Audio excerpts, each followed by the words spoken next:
Esse país não quer briga. Eu não queremos briga com a Bolívia, com o Uruguai, com o Paraguai, com os Estados Unidos. Eu não queremos briga com ninguém. Nós somos da paz. Mas não mexa com nós, porque nós temos sangue pernambucano. E nós não somos. Pausa aqui. Não mexa com nós. Cara, é só um jeito babaca de você se afirmar. Né? Não mexa com nós. Tá, se mexer vai acontecer o quê? Você vai por o Haddad pra negociar? Né? Se mexer, você vai fazer o quê? Você vai falar que você é soberano? Nós é soberano. Você não sabe falar nem sua própria língua, cara. Você não sabe nem falar a língua do teu país. Não mexe com nós. Você não sabe nem falar o português, que é a língua oficial do teu país. Você vai querer apontar o dedo pra alguém do mundo e falar não mexe com nós? Você vai fazer o quê? Você vai fazer um desfile com aqueles tanques saindo aquela fumaça preta? O que você vai fazer? Você vai criar mais um privilégio para os teus amigos? Eles podem mexer com a gente, a verdade é essa, cara. Eles podem mexer com a gente que a gente não tem nem como reagir. É tipo você arrumar briga com uma criança. Você nem precisa encostar nela. Você dá um grito, vai moleque! O cara já... Vamos lá. Esse país tem que saber que antes do imperador Dom Pedro pensar em fazer a independência, Pernambuco já tinha tentado em 1817. Tem que saber disso. Deixa eu falar uma coisa. Outra coisa ridícula, você querer falar de regionalismos. Todas as revoltas brasileiras, absolutamente todas as revoltas brasileiras, mesmo aquelas que foram inicialmente bem-sucedidas, foram suprimidas depois pela Força Nacional. Todas. Né? Todas. Pode cabanagem, balaiagem, todas as revoltas, absolutamente todas as revoltas brasileiras, né? Elas foram suprimidas pela Força Nacional. Isso não significa que você não tem que ter orgulho delas, tá? Né? No debate com o MC Smith, ele ensinou Antônio Conselheiro que, assim, realmente, assim, a gente deveria ter estátuas de Antônio Conselheiro. A gente deveria ter...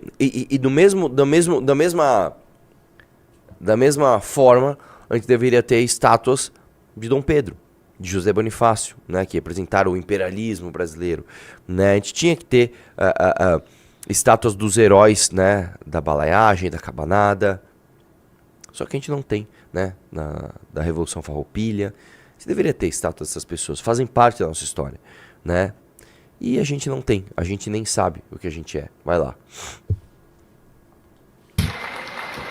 E por isso, a gente perdeu toda a parte do Rio São Francisco. Na Bahia era de Pernambuco, nós perdemos, porque o rei, para castigar o Brasil, tirou. O estado de Alagoas era Pausa de Pernambuco. Aqui. Parabéns, cara. E aí você tá simplesmente falando, a gente tem sangue pernambucano. Nós perdemos o Rio São Francisco pra Bahia, né? Perdemos um território que virou Alagoas. Que grande exemplo você tá dando, né, cara? Isso inclusive mostra outra coisa, tá? O Brasil adora criar novos territórios, né? Não, cria um Tocantins aqui, nós somos agora, temos um estado novo aqui. Não, cria o Amapá aqui, cria o Amapá, tá? Pra família dos poderosos ali, pra família Sarney disputar mais Senado por outro lugar, né? Cria o Acre aqui, né? Vai lá. A Pernambucana eles tiraram. Então nós também já sabemos ser castigados. Então nós também vamos perder o quê, Lula? Não fique preocupado com o visto dos Estados Unidos. O mundo é muito grande. O Brasil tem 8 milhões e meio de quilômetros quadrados. Você tem lugar para andar no Brasil pra caramba, cara. Não se importe. Lugar bonito. De novo, é só uma coisa infantil primária, né? Os Estados Unidos não só...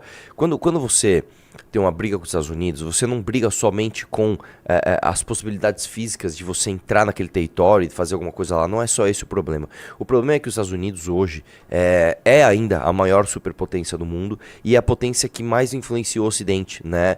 Não sei se você sabe, você está inserido nesse contexto ocidental. E mais do que isso, cara, o que os Estados Unidos manda fazer interfere diretamente nos investimentos, né, do resto do mundo no teu país. Então, por exemplo, quando você compara valores de empresa em bolsa, né, você vê que se os Estados Unidos estão bem com aquela empresa, com aquele país onde ela está inserida, a empresa está crescendo. Se os Estados Unidos estão mal, ela está descendo. Então, não adianta você simplesmente bater no peito, falar que você tem orgulho de ser pernambucano, citar algumas derrotas, né, históricas que o teu estado teve, e depois falar que você é soberano. Não, cara, você tem que fazer tua lição de casa. Só que enquanto isso a gente tá fazendo o quê? A gente tá, sei lá, comprando Lexus para ministro do trabalho, né? A gente tá fazendo isso. Tá, enquanto isso a gente tá gastando 30 conto para socorrer o agro que do nada, do mais absoluto nada, tomou-lhe ali uma tarifa de 50% para um dos seus maiores clientes. Então, né? Vai falar o quê? Né? Dá like na live, né? E é muito bom que ele... Só uma última coisa. O Lula gosta de ser o... Não, sem o discurso do nós contra eles. E ele fala que ele tem orgulho de ter sangue pernambucano e cita derrotas do estado dele para outros estados. Tipo... Eu tenho certeza, Lula, que o cara do Sul hoje, o cara do Rio Grande do Sul olhou pra você, meu presidente, hein? Tamo junto aí, tem orgulho de estar com você.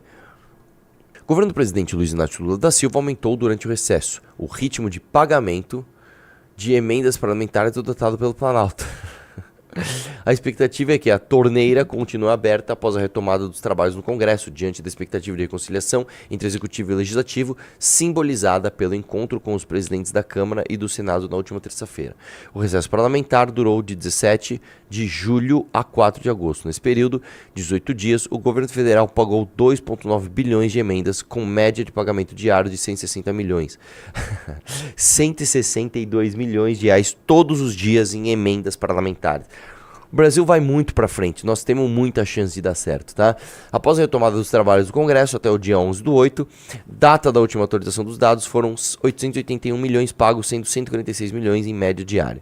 A vazão de recursos mostra uma aceleração do ritmo de pagamento de emendas se comparado aos padrões anteriores de 2025. Até o dia 11/8, o pagamento, tá dessa forma, ele fica falando de média, né? Antes da Guerra Fria entre o Legislativo e o Executivo eclodir, o baixo ritmo de pagamento de emendas era constantemente citado como motivo para o mal-estar entre os poderes. De fato, a média liberação diária das verbas parlamentares, 45% menor que o ano representado pelo governo. Eu vou explicar o que acontece, cara.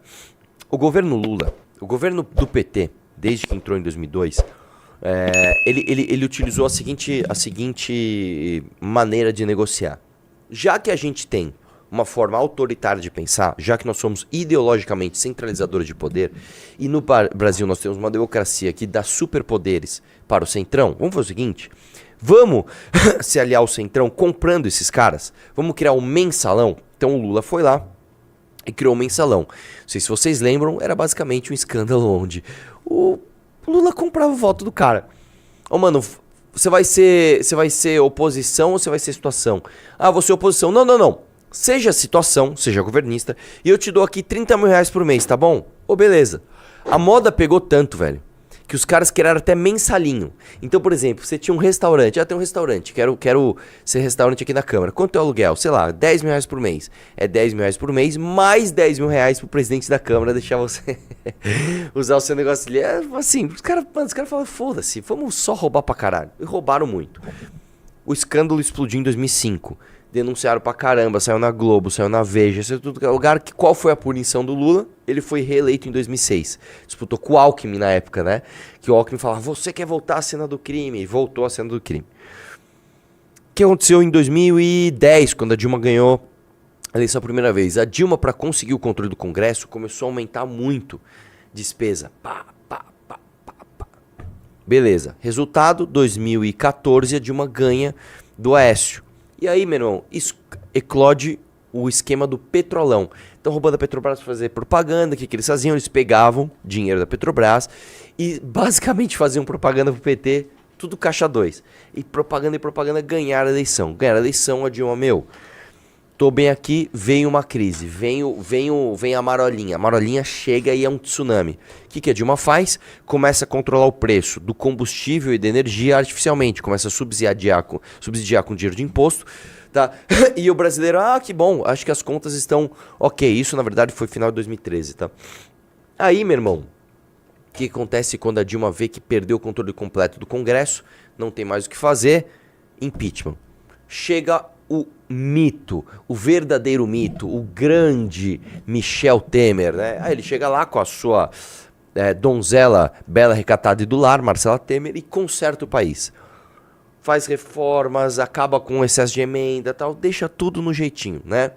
Não é que ele diminui a emenda, mas ele diminui o ritmo de crescimento. Tudo certo. Entrega o país em ordem pro Bolsonaro. Bolsonaro, taxa de juros baixa, inflação controlada, bolsa subindo, dólar caindo, Lula preso, inelegível, vai lá, mitou, é só brilhar. O que o mito faz? Se caga todo, tá? E cria o orçamento secreto, né? Que é basicamente um dos tipos de emenda, que é a emenda de relator, onde você tem menos justificativas pra dar e a galera comendo solta na emenda. E é tratolão e não sei o que lá, beleza.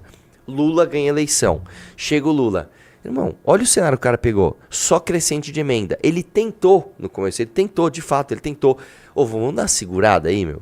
Não dá segurada? Não dá, mano. Você já deixou os caras mal acostumados, é o que eu tô falando. Se você não tiver um cara corajoso que vai chegar lá e falar, meu irmão, vamos passar um pacote de medidas agora, pegar os primeiros 100 dias e, plau, tipo um Milei, atropelar, você não faz mais nada.